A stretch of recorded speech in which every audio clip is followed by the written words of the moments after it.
So what have you been focusing on in the last couple of months? I guess what we've been focusing on at the moment is trying to get our target market sort of nailed. We've been doing a bunch of focus groups in the office, like on a Thursday night.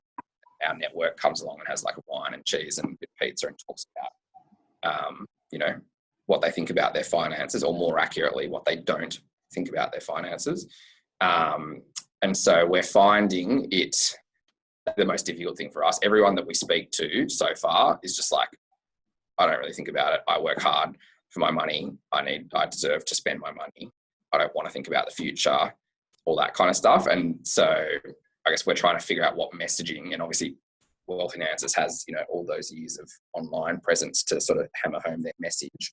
And it's becoming apparent to us that a large part of what we need to do firstly is around that education bit and uncovering the fact that you need to think about this stuff, as opposed to, I guess what I've discovered is that myself and Rebecca, although I guess probably more so myself because it was me that was much keen to do it, are probably the exception to the rule in terms of wanting to have everything all mapped out and figured out and a whole plan and everything. Like all of our friends that we meet, I don't know if it's well, obviously you've got clients in Sydney, but I don't know if it's the fact that all of our friends are just desperate to buy a house and that's their number one goal and they don't really want to think about anything outside of that, or they're just all shit with money and it's going to be a bit of a slow process to turn it around to get them to actually think that there's a better way out there, because everyone hears the word budget or cash flow management and instantly thinks, oh shit, I can't spend any money. And so the good thing for us is that I use Rebecca and I as the example, and I say, we have this whole process set up. I couldn't even, because one of the questions that we run on, it's like a online sort of survey thing, interactive in the room. One of the questions that we run is, who knows how much they spend each month? And the answer is always no. But I say to them that I also don't actually know how much I spend, because all I need to worry about is my $900 a week discretionary, and the rest is all figured out. And then we go on to talk about the fact that we haven't had any reduction in our lifestyle or enjoyment or anything by having a financial plan. And that starts to get people thinking, but it's a very slow, I think, conversion to that. But so we have started getting the whole plan of that is to obviously educate people in what we do and get them thinking about it, but also then to continue at the end of each one, we ask for them to connect us with more people that we can run more of these groups with. So we're starting to sort of expand our network out in that regard. And we're starting to get some initial, we call it a discovery, but I guess you like FPC in your speak out of that. So that's the first bit. But then the second bit is that those FPCs that we are getting, I think realistically, you need to, and you probably know this from experience, like the income side of things is crucial in terms of who you see, because unless they're on decent money, then they don't see firstly, you can't really show them the benefit of saving massive amounts of money because they don't have massive amounts of money to save. And then secondly, from a cost perspective, they don't necessarily want to spend money on financial advice or see the value. So yeah, I guess I would say I'm still 100% of the view that this is the way forward and that this will be a major demographic in our client base. But I think it's definitely harder and slower than I thought it would be after leaving WECA. Mm-hmm.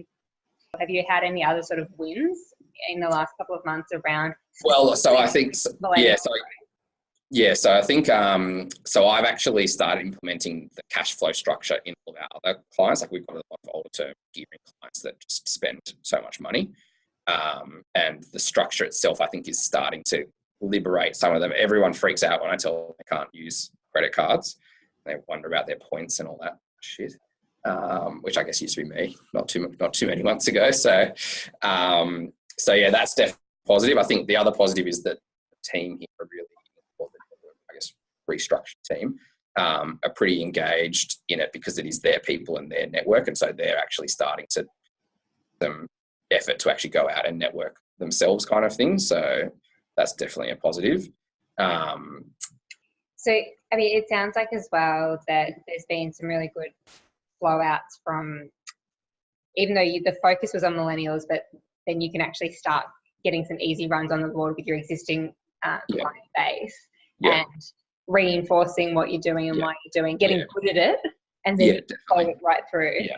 I think one of the other major learnings, which I think I was sort of approaching pre-WECA, but then it just kind of like rammed it home when I was there, is that the MoneySoft, the tool, is not the budget management. It's just the historical reporting. It's very much the structure. I guess the only other thing probably was the whole, we always used to, the way that we would model, so advise, was that it was like a single pool of money that you're building towards kind of thing. And at the end of the day, you needed, $2.45 million in order to retire. I think the breaking it down into specific goals for the accounts kind of thing, I think that definitely would keep people more engaged as to why they are doing what they're doing, as opposed to just saving for age 65 kind of thing. How confident are you with your avatars and your niche in terms of what you want? I think we're pretty confident. We've basically built them based on people that I know that I think would be the target client kind of thing. So it was pretty easy in that regard to come up with.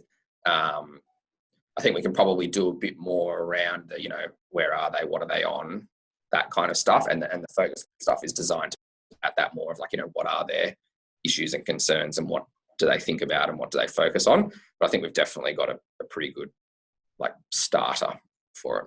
How has things changed for you personally? I mean, you and I have been going down this road. Yeah, I think that's the biggest shift at the moment. I'd love to say that we're killing it business-wise and we've just got 1,000 Gen Y clients in the door, but as I've said before, there's plenty of reasons why it's been slower than planned. But in terms of our own personal finances, like as I've said to you before, like we make more progress each month. I just look at the MoneySoft net position number. We make more progress each month while still doing all the same things than we had in the years combined before coming and doing all this stuff.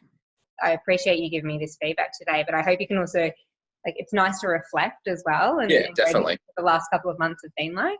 Yeah, no, I agree. And it's funny, it's like, as I said just before, like stuff that you kind of know, but until somebody asks you the question, you're like, oh, actually, yeah, that's that kind of feeling of like discontent or friction kind of thing. And that's where it's coming from. And so the solution is, just bloody pull your finger out and keep focused on that rather than, getting distracted by, it's actually our 1-year wedding anniversary on Sunday.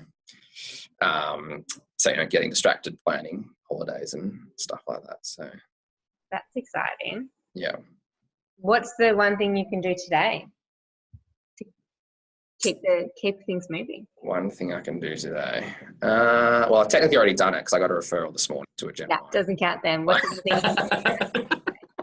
Actually, no, I know what I can do. We've been talking about, and it's on my list of things to do, because we have this annoying recurring situation whereby we hear of a friend that's like either something as simple as gone and got a mortgage or, has gone and seen a financial advisor or whatever, and they've not thought to come and see us for whatever reason, generally because they just don't have an awareness of what we do and how we do it. So on my list of things, we're going to sort of develop a not too overtly salesy, pushy, but just like an email that I'm going to send out to all of my network just saying, hey guys, here are the issues that we help Gen Ys or people with, and here's the kind of service that we can provide. Next time you're talking to people, then, I'd love for you to think of us and connect us kind of just in a non-pushy way kind of thing, which I think will be a good thing for us. Because I think finally our friend group is starting. They're all employees though. They don't really get the whole like referral, like help grow a business concept kind of thing. So I'm slowly educating them over time. So I think that's probably one thing I can finalise that, which has been on my list for like a week to do. So great. That's a great one. Text me when you've done it. All right, cool. We'll do. Thanks, Ev. See ya.